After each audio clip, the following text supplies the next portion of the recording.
교리 해설과 성경 해설을 시작하겠습니다. 교리는 웨스터민스터 대리문답 신앙 강해 이제 신앙교육서 제10과 그리스도의 중보사역의 유익입니다.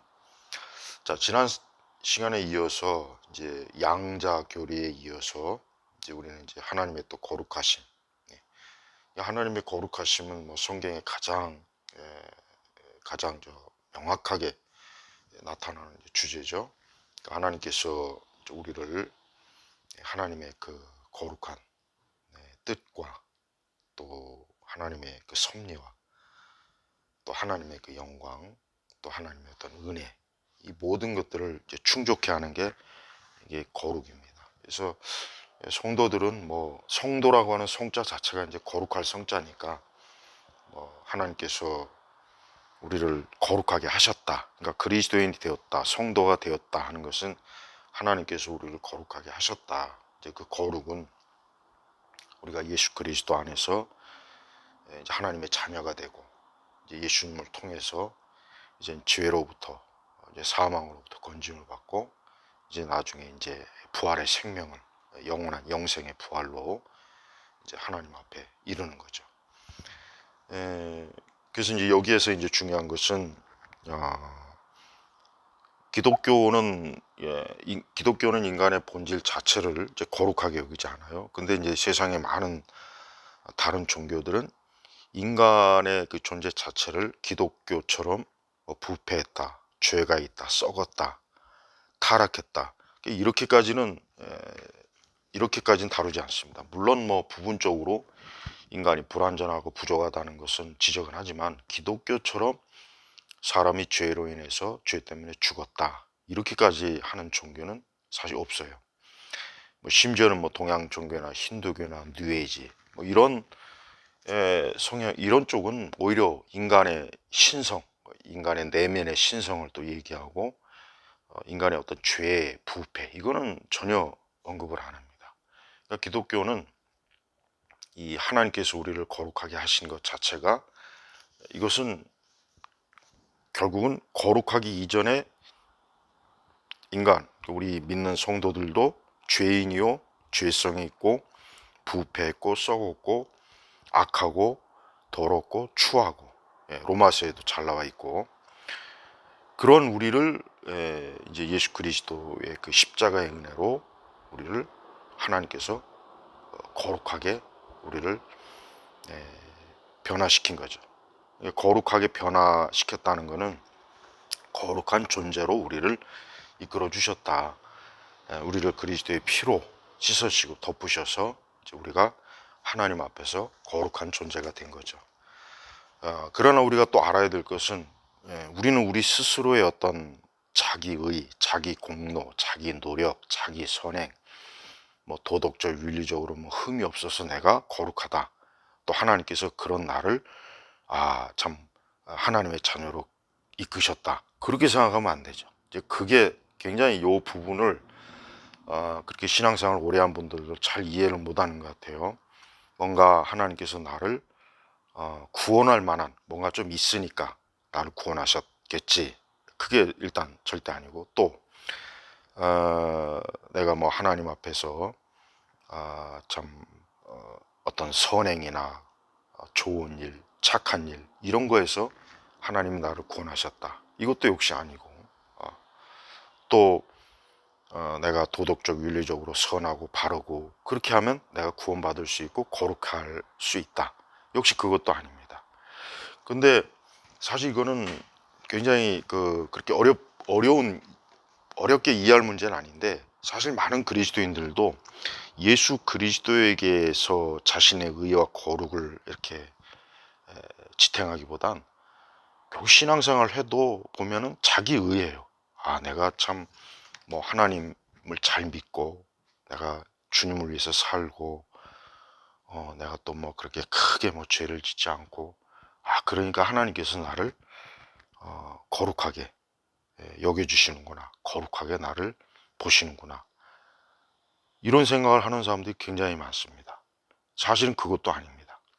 정확하게 제가 다시 한번 얘기하지만 신자의 거룩, 우리 성도의 거룩은 오직 그리스도에게 있는 거예요.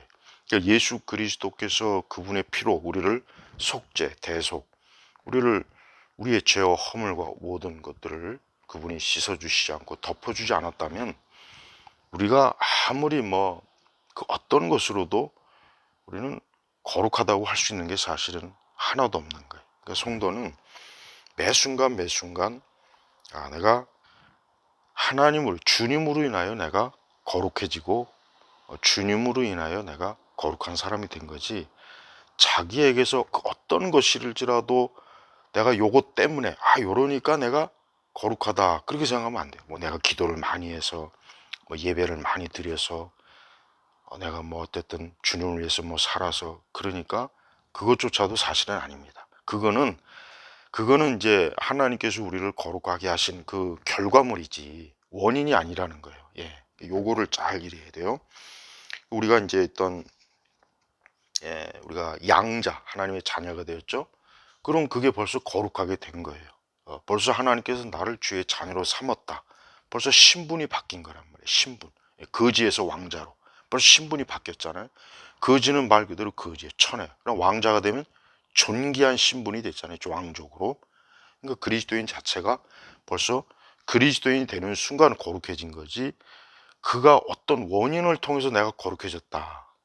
이게 사실 신앙생활을 처음 할 때는 모르지만 신앙생활을 하다 보면 어느새 자기도 모르는 사이에 자기 스스로 자기가 어떤 뭐 하여튼 뭐 그동안 뭐 이렇게 해서 내가 거룩해졌구나, 그런 생각하는 게 많아요.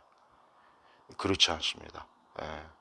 성도는, 그리스도인은 아주 끝까지 오직 그리스도에게만 자기 의를 좀 찾아야지, 거기에 토대를 둔 거지 자기에게서는 아무것도 찾을 수도 없고 찾을 수도 안 되는, 요걸 정말 알아야 돼. 이걸 잘 안다면 우리는 겸손할 수밖에 없죠. 겸손하죠. 당연히 겸손하고 자기 자신을 낮추고 자기를 부인하겠죠. 그러지 않으면 굉장히 어떤 교만하고 마치 자기가 대단한 우월한 무슨 성도이냐, 자기가 마신 1급의 성도고 다른 사람은 2급, 3급짜리고 막 그런 식으로 아마 또 정죄하고 그럴 거예요. 그게 바로 바리새인들입니다.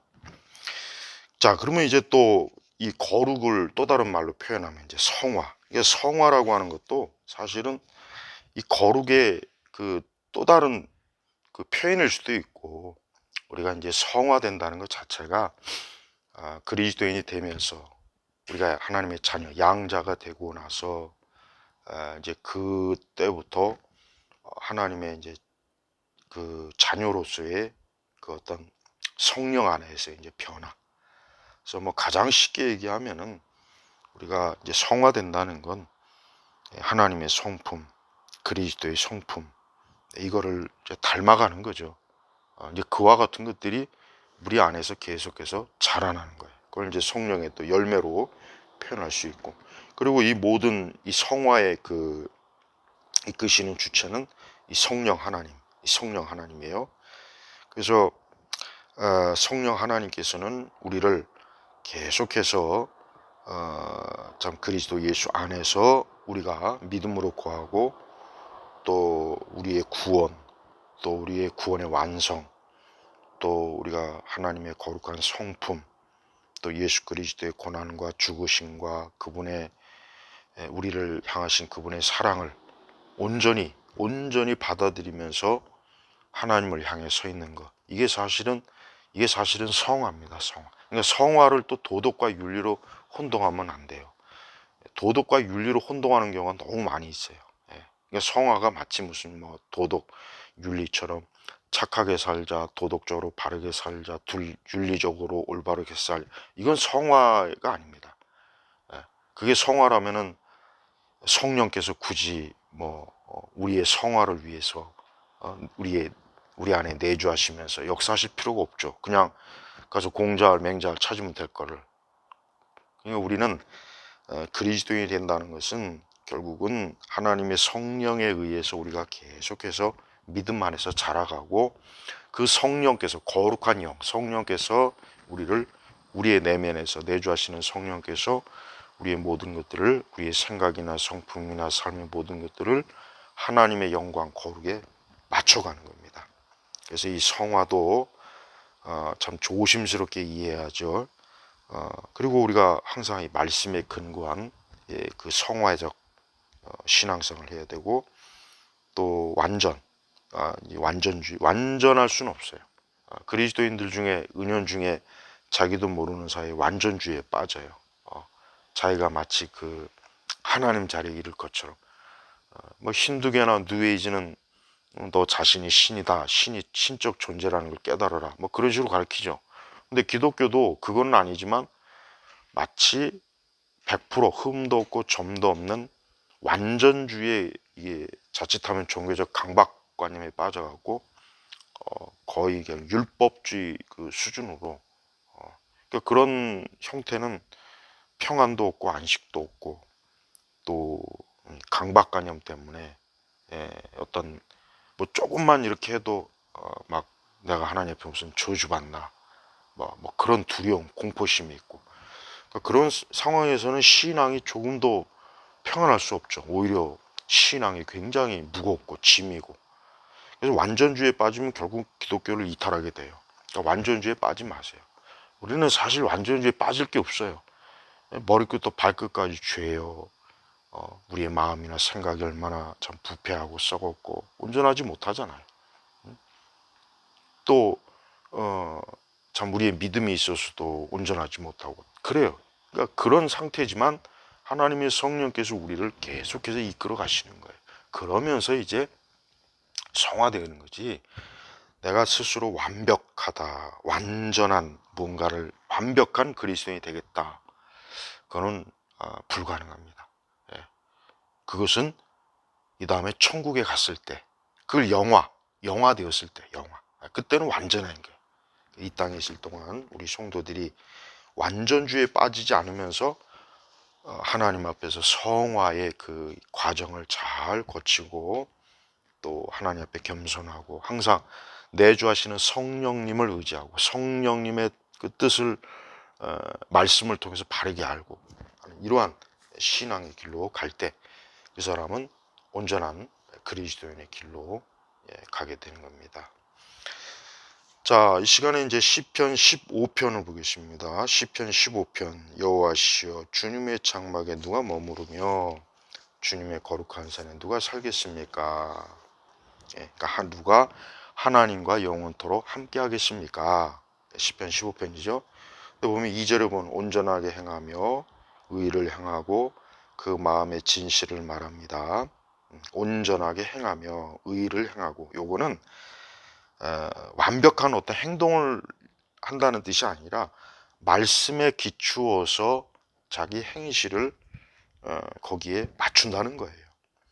그 다음에 그 마음의 진실을 말하는, 그 마음의 진실, 그 마음의 진실이라고 하는 것은 뭐 우리가 하나님 앞에서 우리 마음에 있는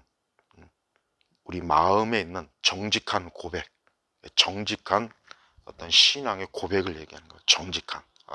그러니까 우리가 마음에 없는 말이 아니라, 마음에 없는데 뭐 하나님을 사랑합니다, 뭐 하나님의 은혜에 감사합니다, 그냥 상투적인 종교적, 기독교적, 종교적 용어가 많잖아요. 그러니까 그런 게 아니라 그냥 그 마음에 하는, 그 마음에 있는 그 속에 있는 걸 그냥 하나님 앞에 정직하게 아뢰는 거.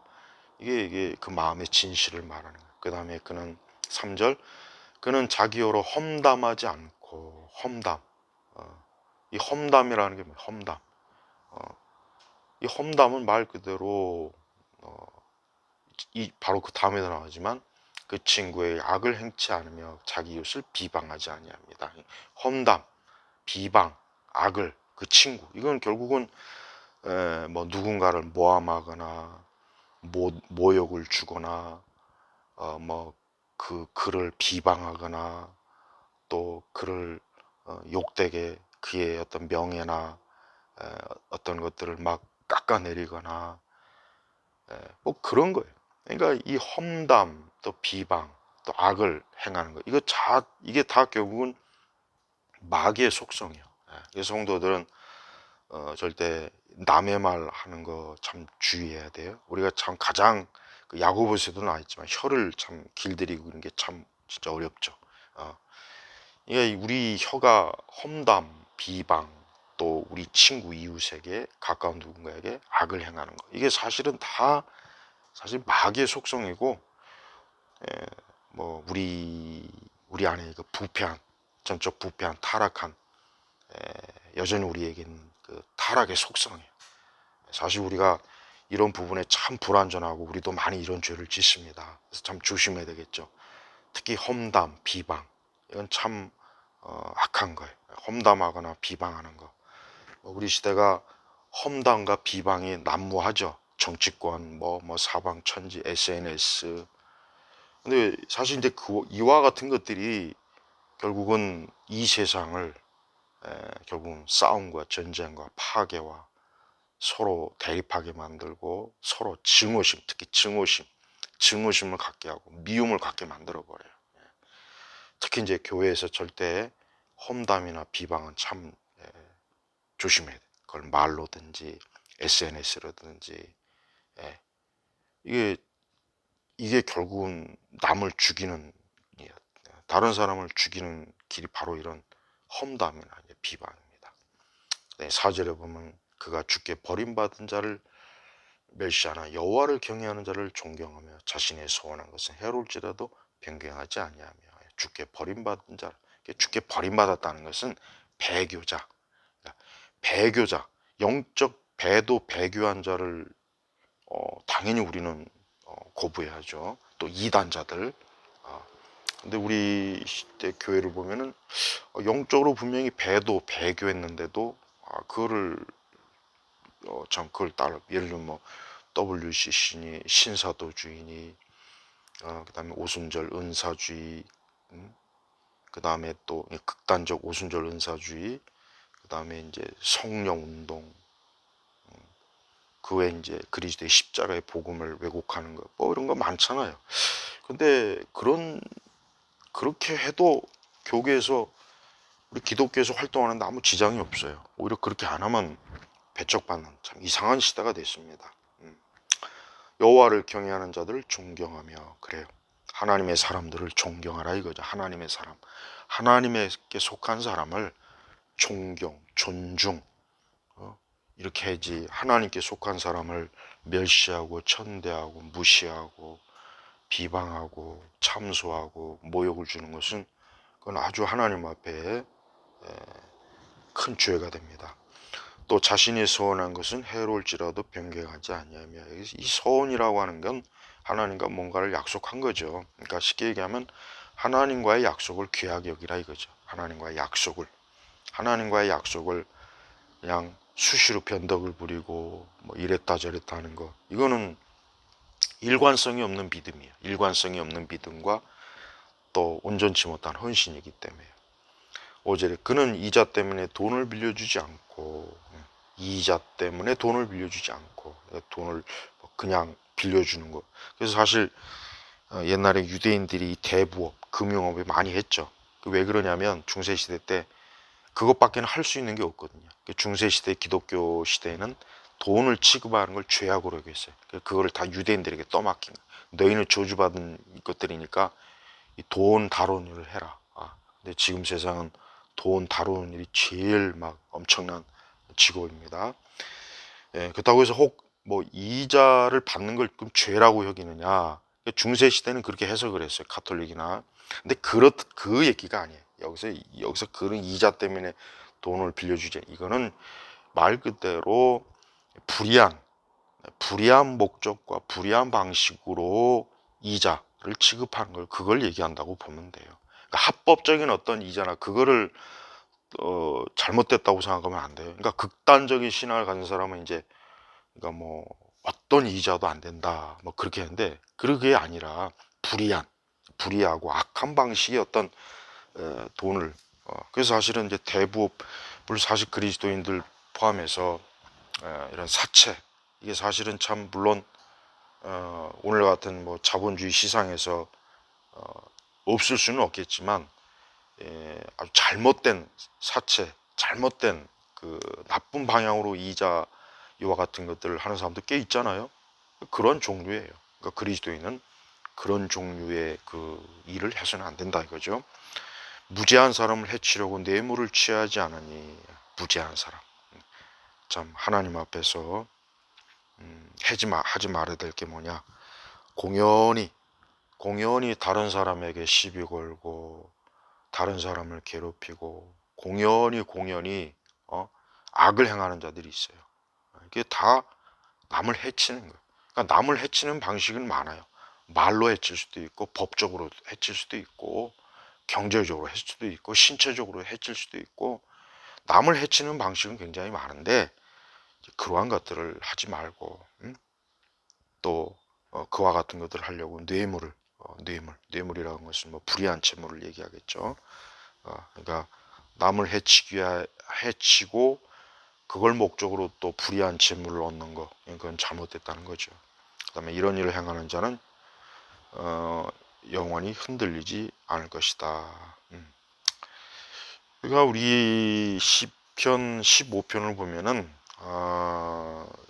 전반적으로 하나님의 그 성품에 어울리는 그와 같은 것들. 그러니까 하나님을 진정으로 믿는 사람들에게 있어서 드러나는 성품과 기질과 그 거룩이 있기 때문에 말 그대로 우리가 하나님 앞에서 당연히 마땅히 성도라면 참 이와 같은 죄와 악을 그런 길로 가지 않는 거죠.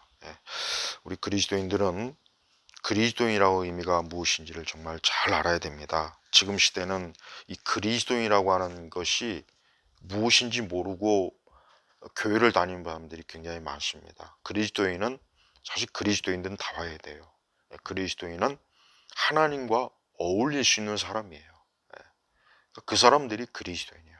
근데 그렇지 않으면서 난 교회 다닌다, 난 그리스도인이다 하는 그런 일들이 많아서 그런 겁니다. 그래서 시편 오늘 이 말씀을 잘 한번 보시면 이것은 우리가 어떤 행위로 하나님 앞에 의롭다 여김을 받는 여건을 얘기하는 것이 아니라 하나님께 속한 사람은 바로 이와 같은 것들을 벌써 이미 말씀을 통해서 성령의 그 또 깨달음을 통해 성령께서 깨우치시는 그 교훈과 훈계를 통해서 이와 같은 것들을 참 멀리한다, 또 주의한다. 이제 그렇게 여기면 되는 겁니다. 자, 잠언 12장 오늘 5절 볼까요? 의인의 생각은 정의이나 악인의 계획은 속임수이다. 의인과 악인. 성경에서 보면은 특히 잠언은 의인과 악인을 항상 다뤄요. 항상 의인과 악인. 그럼 그 의인이 뭐냐? 예수님 믿는 사람이고 그리스도인이고 악인은 불신앙이죠. 불신자, 하나님을 믿지 않는 자예요. 그러니까 의인의 생각은 정의이나 그러니까 올바르다. 말씀에 합당하다. 하나님의 뜻과 일치한다. 요 생각. 그러니까 우리 그리스도인들은 우리의 생각이 삐딱하면 안 돼요. 그리스도인이 되는 순간 우리 생각이 삐딱해지면 안 돼. 사실 인간의 본질적인 문제가 뭐겠어요? 그 생각이 삐딱하고요.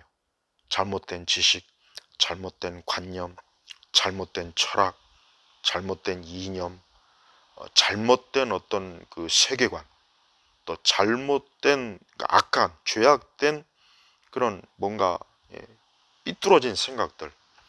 이게 사실은 인간을 망치는 게 그 생각이 마음으로 내려오는 거예요. 그래서 사실은 그리스도인은 우선 생각이 확실히 말씀에 의해서 완전히 생각이 점령이 되는 게 참 중요합니다. 그러려면 우리가 말씀을 많이 읽고 바른 말씀을 많이 들어야 되겠죠. 교리를 아주 풍성하게 배우고.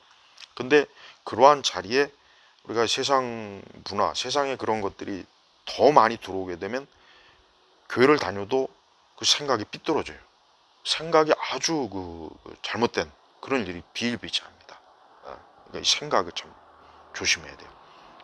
항상 그리스도에게 맞추는 생각, 그러려면 말씀에 맞추는 생각. 그래서 우리의 생각이, 우리 뇌의 활동이 어떤 말씀에 딱 이게 풍성할 때, 말씀에 딱 그 앞에 말씀에 딱 복종할 때 이 생각은 참 바르게 됩니다.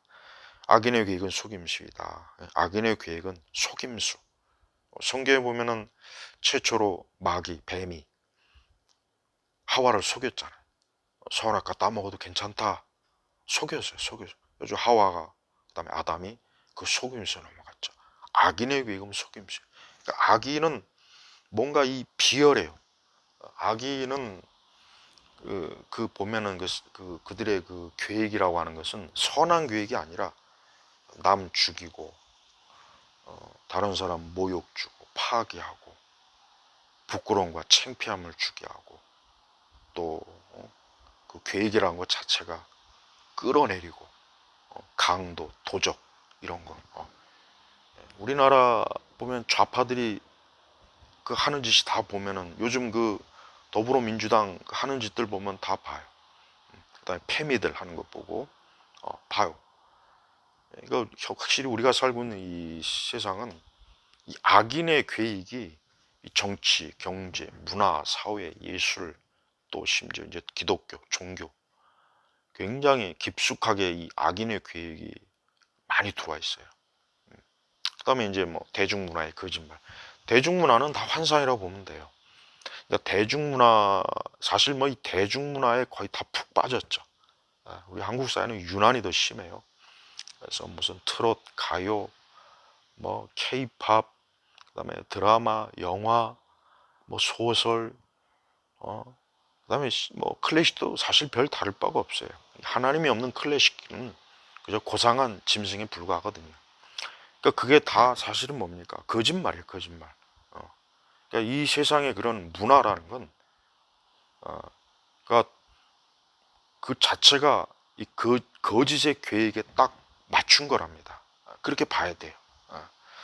이렇게 보지 않으면은, 그러니까 이제 기독교가 한때 뭐 문화사역이니 뭐니 막, 우리 한국 교회가 이제 90년도 초반, 거의 90년도에 무슨 문화사역이니 뭐니 막 굉장히 아주